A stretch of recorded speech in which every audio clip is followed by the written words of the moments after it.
segmen Ngobras, ngobrol santai bareng Sobat Poltekpol Surabaya. Yeay! Seneng banget hari ini Rizka nemenin kalian semua, Sobat Poltekpol semua yang ada di rumah yang lagi nonton YouTube ini untuk ngobrol bareng Sobat Poltekpol Surabaya. Nah, sebelum itu kami seluruh Sivitas Akademika Poltekpol Surabaya mengucapkan selamat menunaikan ibadah puasa untuk Sobat Poltekpol semua yang menjalankannya. Semoga ibadah puasa tahun ini membawa berkah manfaat semuanya ya. Amin ya rabbal alamin. Nah, sebelum kita lanjut nih ke Ngobras, seperti biasa nggak bosan-bosannya kita akan selalu mengingatkan untuk selalu like, komen, dan juga subscribe akun YouTube Poltekpol Surabaya. Dan juga jangan lupa, selain YouTube, Poltekpol Surabaya juga punya akun media sosial yang lain yang harus kalian follow, harus kalian pantengin karena banyak banget konten dan info-info yang pasti bermanfaat untuk Sobat Poltekpol semuanya ya. Oke, nah Ngobras kali ini saya ditemenin sama dua orang. Siapa sih dua orang itu? Penasaran nggak sih? Ya, pasti penasaran ya. Nah, dua orang ini belum kelihatan tapi kan belum kelihatan. Belum ya? Belum ya. Nah, karena saat ini pendaftaran pola pembibitan sedang dibuka ya. Jadi kami mewadahi nih keinginan Sobat Poltekpol semuanya untuk kepo-kepoin kayak apa sih Polbib itu ya, seperti apa sih program pola pembibitan, apa sih prospeknya, nanti gimana pembelajarannya. Tenang. Setelah ini kita akan kasih info sebanyak-banyaknya buat Sobat Poltekpol semuanya di rumah ya. Oke, langsung saja kita ke apa ya, narasumber ya, atau apa ya ini namanya ya. Oke lah, kita sebut narasumber aja kali ya. Kita kedatangan narasumber yang luar biasa. Tepuk tangan dulu dong. Ya, narasumber yang luar biasa tentunya kayak saya juga luar biasa, manis, baik hati, suka menabung ya. Tapi maaf saya sudah sold out. Out of topics ya. Oke, langsung aja kita ke dua narasumber kita. Ada Mbak Cantik dan Mas Ganteng. Mbak luar biasa, Mas luar biasa ya. Siapa lagi kalau bukan Mbak Nandita? Halo Mbak Nandita. Hai, Sobat Poltekpol. Oke, yang kedua ada Mas Kevin. Halo, selamat pagi. Selamat pagi. Ngapain kalian di sini BTW?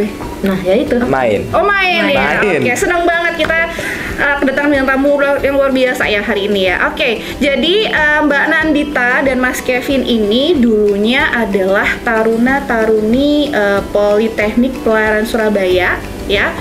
Taruna-taruni Politeknik Pelayaran Surabaya yang dulu mendaftarnya lewat jalur pola pembibitan ya. Jadi untuk informasi Sobat Poltekpol semua di rumah, saat ini Poltekpol Surabaya ada dua jalur pendaftaran, pola pembibitan juga jalur mandiri. Nah, untuk Sobat Poltekpol yang pengen jadi menantu idaman mertua, calon mertua lewat jalur ASN, nah ini adalah waktu yang tepat ya untuk daftar di jalur pola pembibitan, karena nanti jalur pembibitan tuh akan auto lulus jadi PNS atau ASN ya Mbak. Waduh ya. Jadi yang mau jadi menantu idaman lewat jalur ASN, silahkan segera nanti mendaftar di jalur pola pembibitan.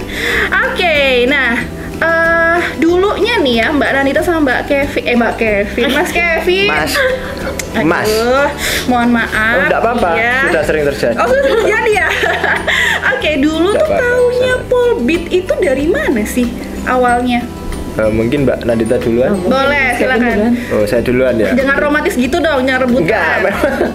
Ya, ini saya izin jawab Mbak Rizka, juga teman-teman Sobat Poltekpol juga. Untuk pola pembibitan sendiri, saya lulus SMA tahun 2019. Waktu itu memang keinginan untuk meneruskan pendidikan ya dari background SMA, terus ingin melanjutkan pendidikan ke jenjang selanjutnya di perguruan tinggi.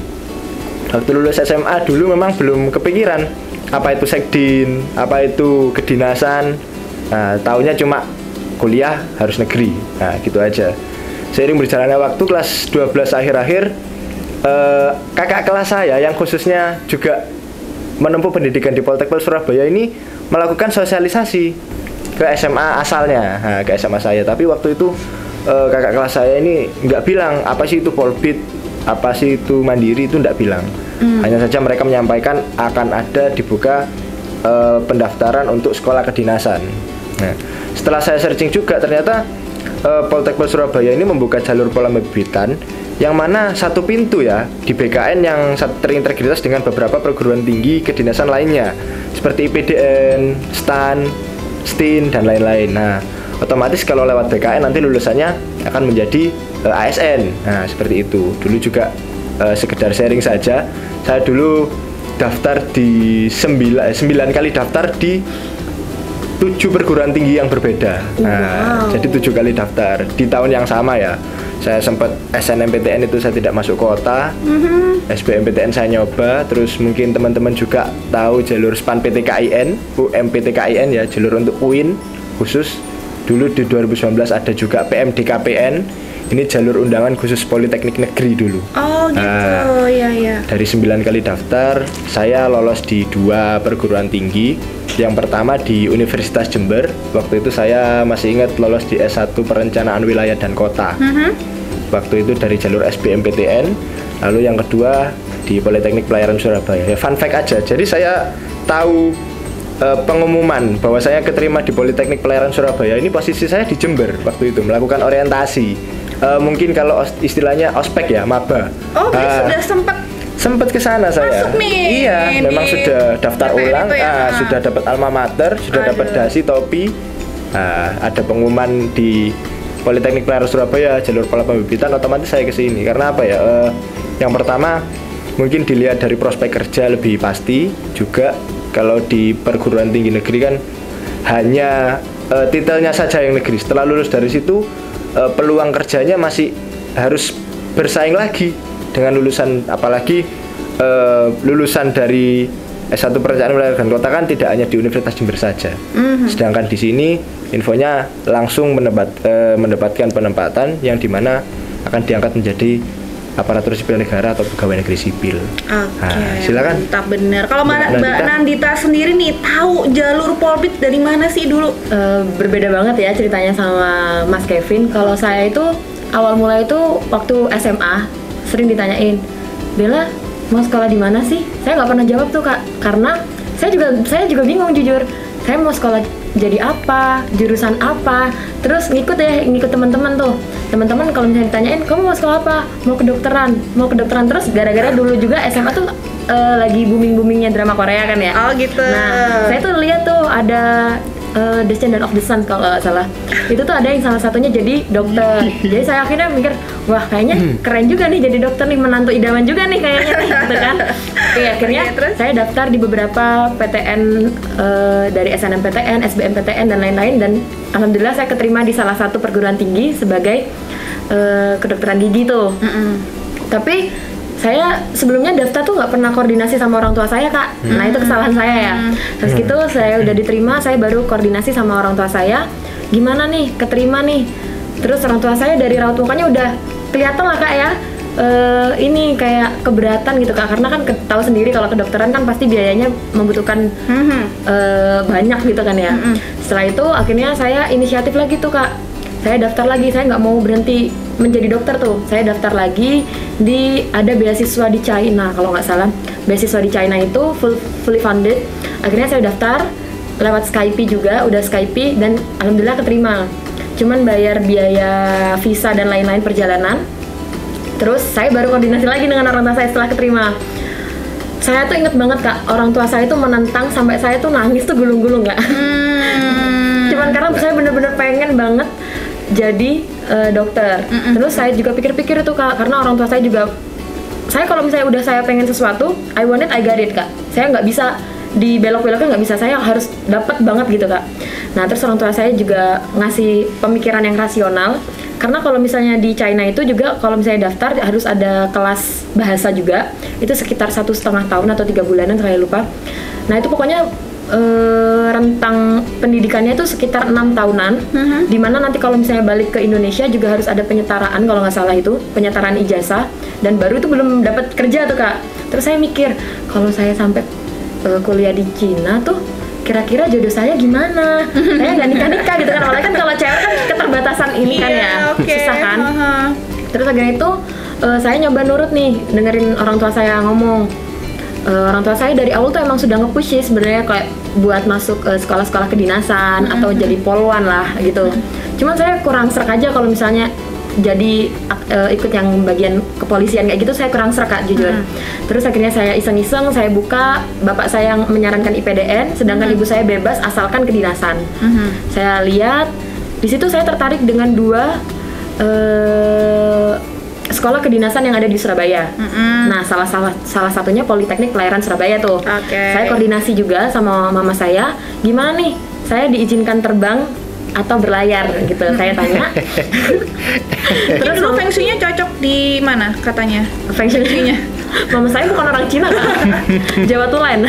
Oke, terus kata mama saya, lebih baik sih berlayar biar kamu tuh tahu ujung dunia itu seperti apa gitu. Terus akhirnya saya juga, wah kayaknya seru juga nih berlayar nih. Akhirnya saya mendaftar dan alhamdulillah diterima. Nah, saya tuh taunya pola pembibitan itu itu masih menjadi misteri Kak. Saya juga tahu dari mana ya. Tiba-tiba tiba-tiba itu emang jodohnya kayaknya, takdirnya ya, destininya gitu. Saya daftar dan itu Polbit buka gitu. Oke, baik. Jadi memang itu namanya jodoh ya. Jodoh nggak dikira-kira ya. Kadang nggak direncanain, selap langsung gitu ya. Dan alhamdulillah seneng ya jodohnya di sini ya. Alhamdulillah seneng banget ASN ya. Karena kalau saya nggak menginjakan kaki di sini, saya nggak akan penempatan di sini, saya juga nggak akan melihat bagaimana sih beberapa negara di luar sana.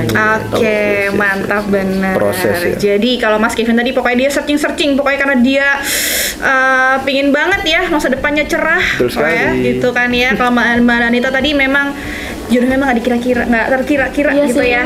Ini sih Kak, apa namanya, lebih dengerin ke orang tua aja sih, karena kalau dengerin orang tua nggak ada ruginya juga. Mantap. Oke, nah setelah kalian mendaftar, boleh jelasin sedikit aja waktu itu seingat kalian apa aja yang kalian lalui, coba singkat aja. Proses seleksi ya. Oke, untuk di tahun 2019 saya masih ingat untuk 2019 itu yang pertama ada seleksi administratif ya. Ini mungkin saya tekankan kembali ke adik-adik juga di rekan-rekan sobat Poltekpol yang ingin mendaftar di sekolah kedinasan. Tahap pertama sebelum kalian bertempur adalah seleksi administratif ya. Harap diperhatikan seluruh persyaratan yang ada dan lengkapi sesuai arahan yang ada. Nah, jadi jangan sampai nanti misal kelas 12 ini banyak sekali pertanyaan terkait dengan nilai rapot ini, apakah semester 1 sampai 5, apakah nilai semester ini ada semester 5 saja, ataukah yang setelah lulus ini boleh daftar tapi pakai SKHA atau seperti apa. Itu semua sudah tertuang di webnya si Pencatar ya, langsung bisa di searching saja. Cermati informasinya, jangan sampai salah upload. Nanti jika sudah melalui tahap pendaftaran, baru kalian akan dinyatakan untuk berhak mengikuti seleksi. Yang paling pertama adalah pendaftaran ya. Ini di administrasinya ini.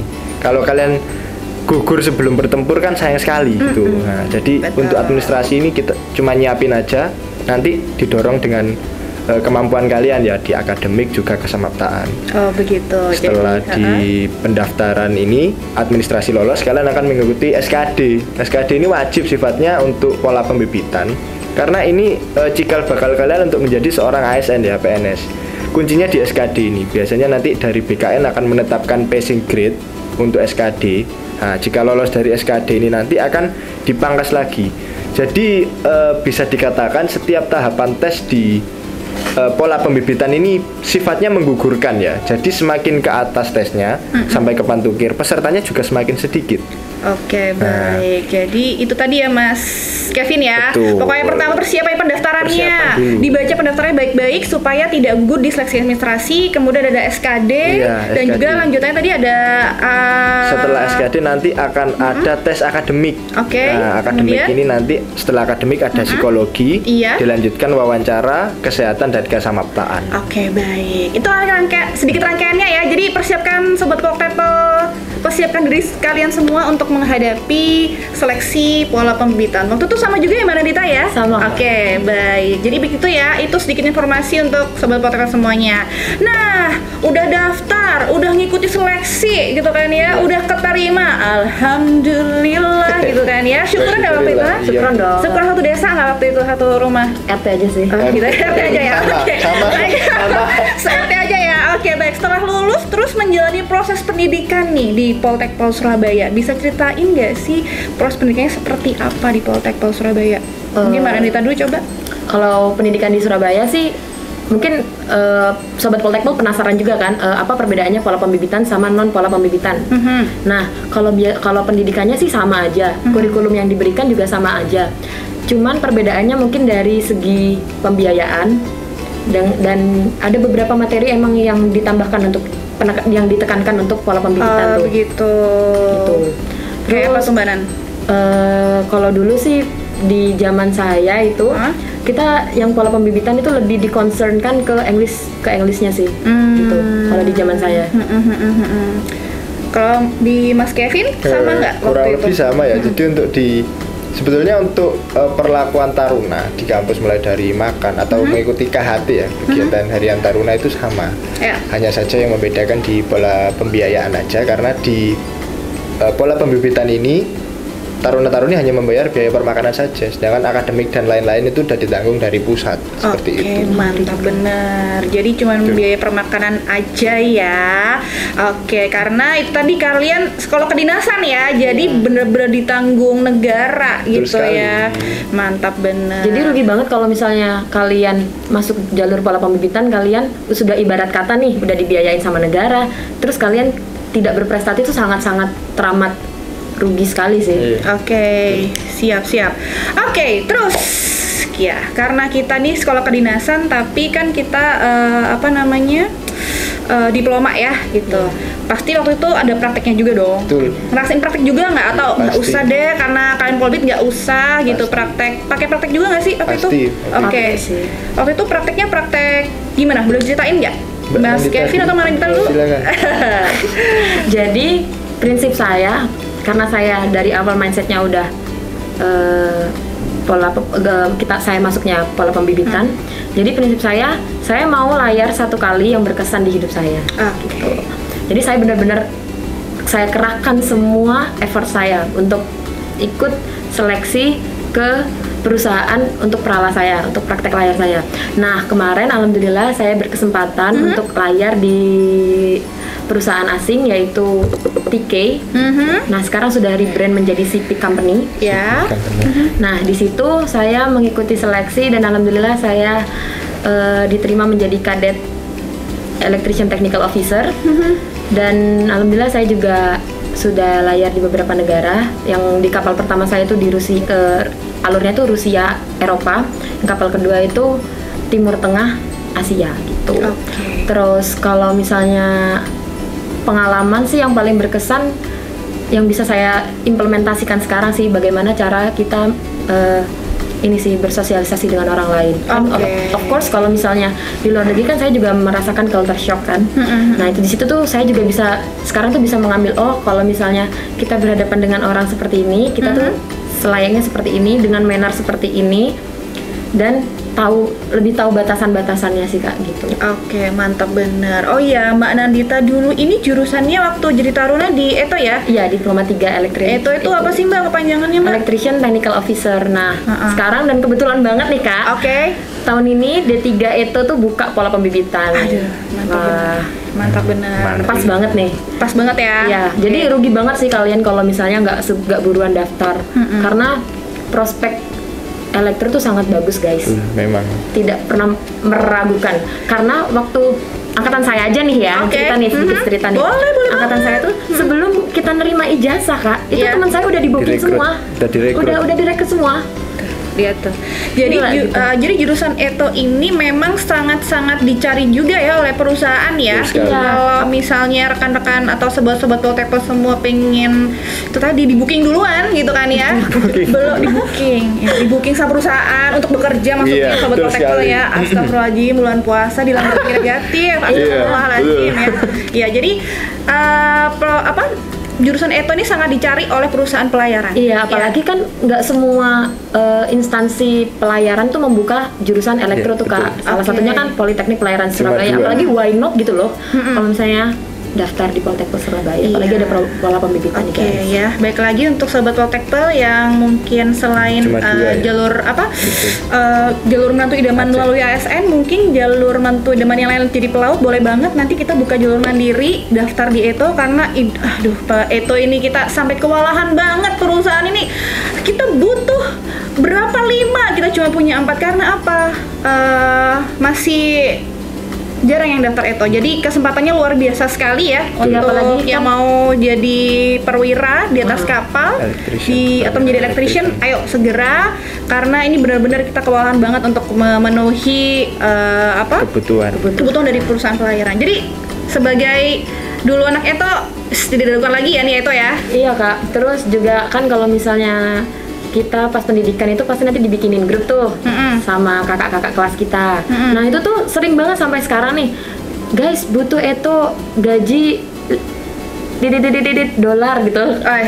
Saya jiwa saya tuh bergejolak sebenarnya Kak. Pengen layar, tapi di satu sisi saya ASN. Jadi ya sharing-sharing aja ke adik-adik gitu untuk segera join lah guys. Iya, oke. Jadi untuk nanti untuk masalah jurusan elektro pelayaran ini ya ada 2, ada D3 dan D4. Jadi silahkan nanti sobat Poltekpel yang berminat untuk mendaftar di jurusan, di prodi Eto ada D3, diploma 3 dan juga ada diploma 4 TRKK gitu ya. Jadi kita punya sarjana terapan dan jika itu juga punya jurusan D3 juga seperti itu ya. Kita tunggu untuk daftar di Poltekpel Surabaya ya. Oke. Baik. Mas Kevin dulu boleh cerita dikit nggak tuh di kapal apa? Oke, kalau saya dulu waktu praktek sangat mungkin terbalik ya sama Mbak Nadita. Kalau Mbak Nadita suka keluar negeri, dulu perusahaan saya melayani rute lokal saja. Mungkin teman-teman juga sering naik kapal saya. Jadi kapal saya namanya DLN Batu Layar. Waktu itu rutenya Surabaya Lombok. Itu saja, Surabaya Lombok, Lombok Surabaya, Surabaya Lombok, Lombok Surabaya.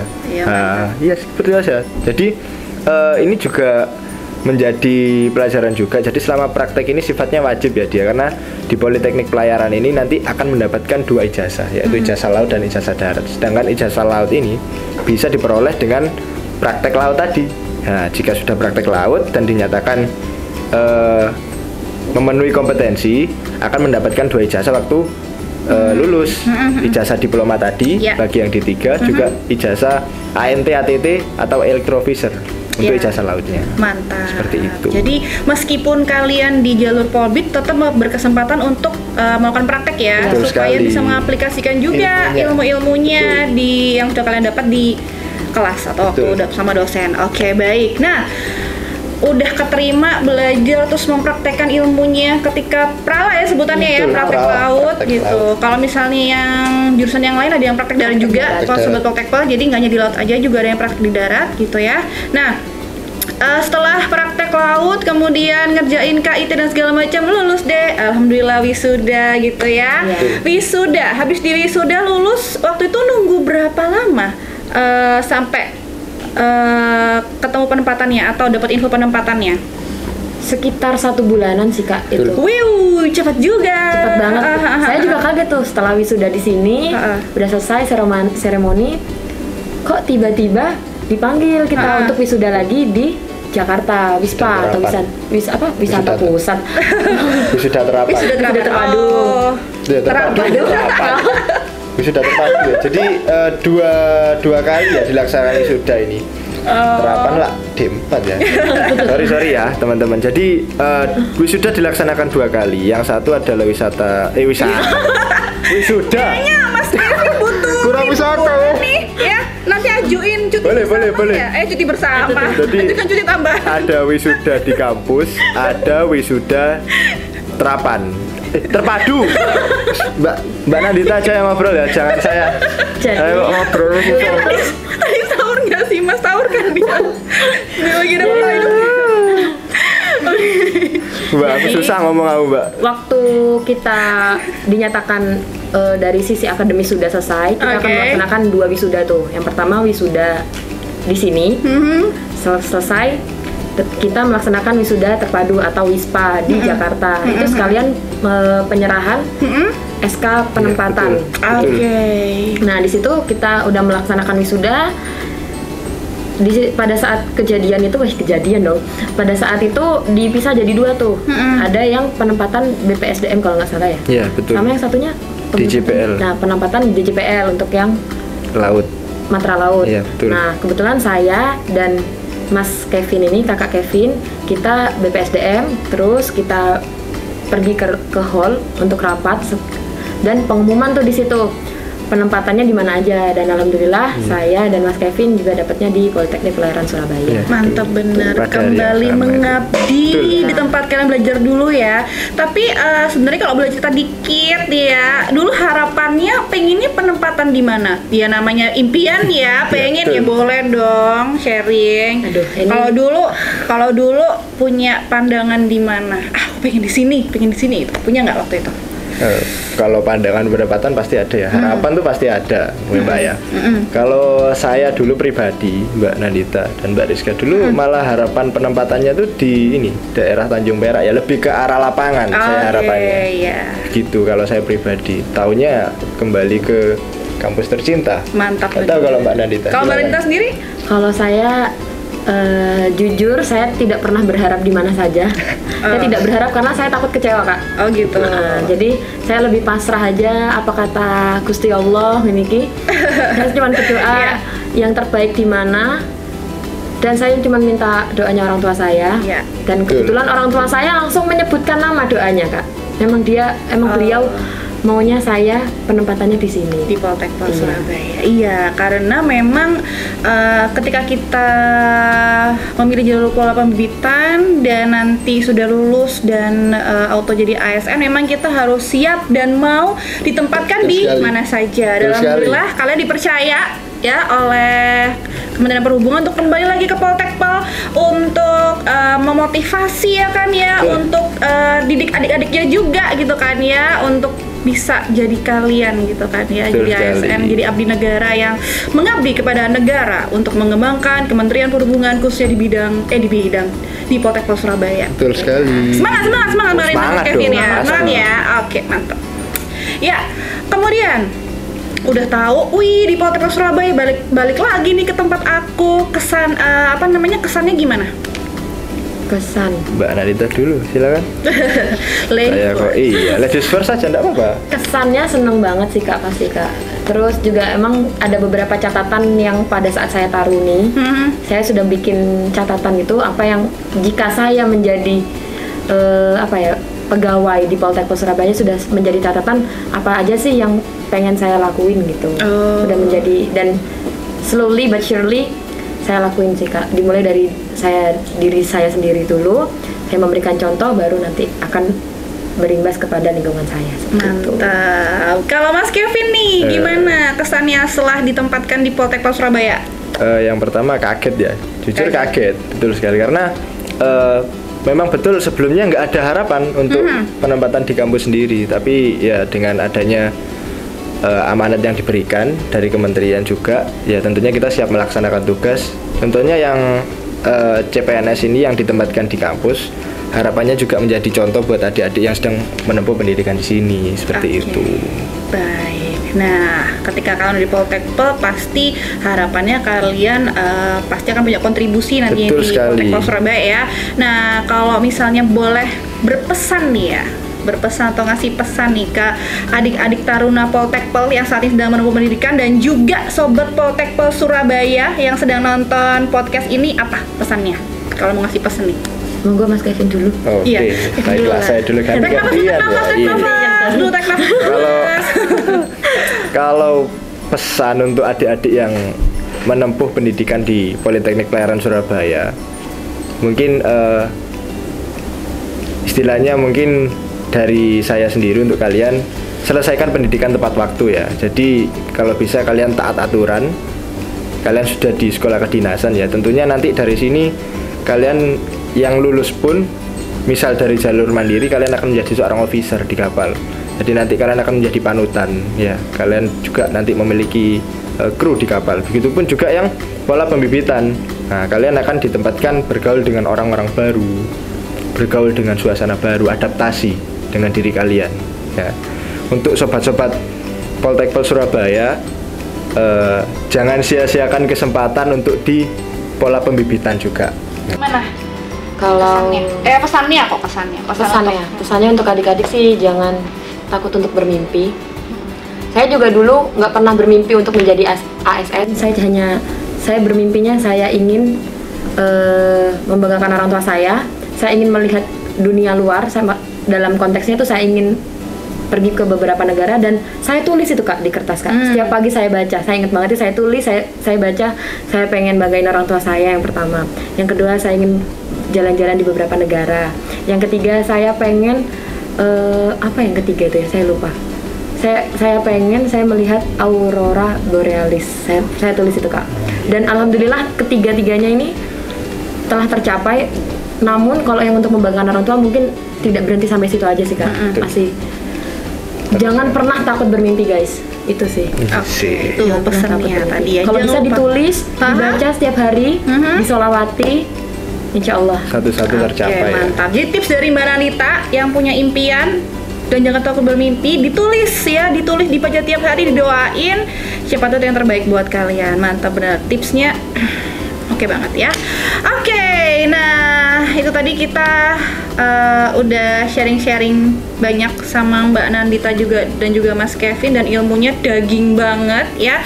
Ini sangat daging banget infonya.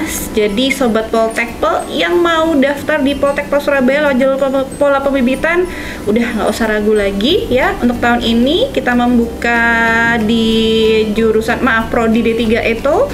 Silahkan baca baik-baik persyaratannya supaya tidak gugur di seleksi administrasi. Kemudian persiapkan diri kalian untuk melakukan tes-tes yang harus dilaksanakan setelah itu.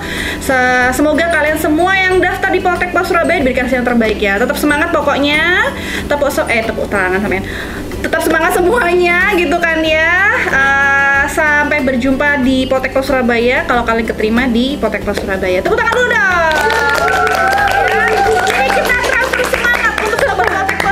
Di rumah supaya kalian semangat meskipun bulan puasa, tetap semangat untuk mendaftar di Poltekpol Surabaya. Oke, baik. Nah itu tadi kita udah ngobrol-ngobrol banyak sama Mbak Nandita dan juga Mas Kevin. Makasih ya Mbak Nandita dan Mas Kevin. Sama-sama. Makasih banyak. Senang rasanya bisa berbagi. Mohon doanya juga untuk Sobat Poltekpol yang nanti daftar di sini dimudahkan prosesnya dan diberikan hasil yang terbaik tentunya ya. Oke, nah karena kita ini lagi memang kita lagi semangat banget untuk selalu memberikan info yang menarik untuk Sobat Poltekpol semua. Nah, kita nih pengen tahu nih ya, kita minta masukan dari Sobat Poltekpol semuanya. Next, nah mau bikin apa sih? Mau bahas tentang apa sih? Boleh nanti silahkan komen di kolom komen. Kak, aku mau bahas ini deh. Kak, aku pengen tahu tentang apa aja prodinya, mau jadi apa segala macam. Boleh banget, bebas ya. Silakan kalian kasih masukan ke kami. Next akan bikin konten atau tema apa, silahkan komen di bawah ya. Kita tunggu masukannya, kita tunggu ide-idenya juga. Siapa tahu kita bisa memberikan info yang lebih dalam lagi, lebih menarik lagi untuk Sobat Poltekpol semuanya gitu ya. Dan jangan lupa seperti biasa jangan lupa juga kita selalu mengingatkan untuk selalu like, juga komen, dan juga subscribe akun YouTube Poltekpol dan juga akun sosial media Poltekpol semua yang lain gitu ya. Kita tunggu like, komen, subscribe-nya, di-share ke teman-teman semuanya konten-konten kita yang pastinya menarik dan bermanfaat. Oke, baik. Terima kasih semuanya Sobat Poltekpol sudah nonton Ngobras hari ini. Terima kasih semuanya. Semoga apa yang kita berikan hari ini bermanfaat untuk Sobat Poltekpol semua dan di rumah. Sampai ketemu lagi di segmen berikutnya. Apalagi kalau bukan segmen Ngobras, ngobrol santai bareng Sobat Poltekpol Surabaya. Sampai ketemu lagi. Dadah.